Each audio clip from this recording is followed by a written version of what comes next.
Dopo 30 anni il progetto della piazza di Follina verrà realizzato.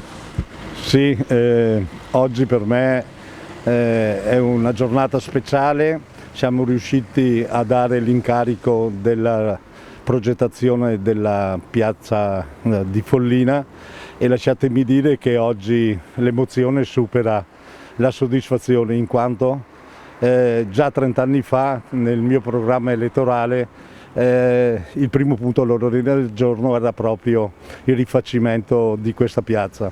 Adesso dopo 30 anni riesco a mettere un punto fisso del nostro programma elettorale e vorremmo e vogliamo ridare a Follina la piazza che aveva e che è sempre stata per il passato. E in pratica era il salotto del Settecento di tutta la provincia di Treviso.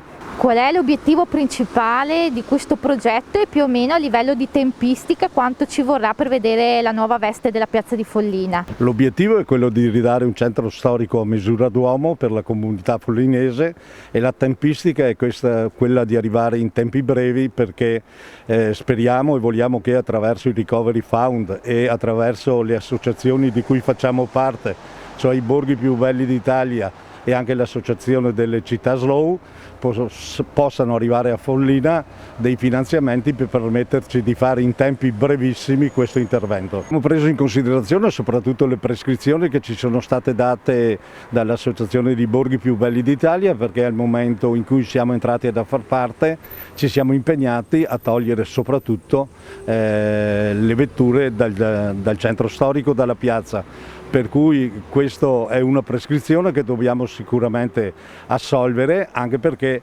non vorremmo poi uscire dai borghi più belli d'Italia perché non abbiamo rispettato le loro prescrizioni.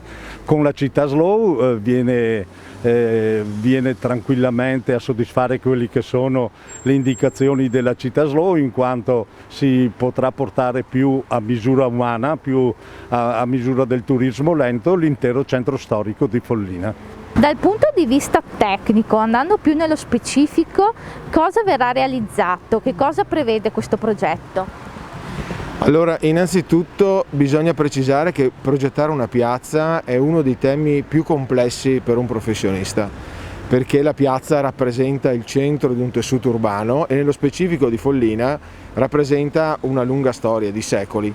Per cui nello spazio in cui noi siamo oggi, la riprogettazione, ripensare a una piazza deve tenere in considerazione moltissimi aspetti: la storia, l'edificato, il tessuto urbano che c'è oggi, quello che era nel passato, ridare un significato e dargli un ruolo. Quindi tutte queste cose insieme a un aspetto di funzionalità spesso hanno dei problemi, possono rappresentare dei problemi. In questo caso la sfida è importante.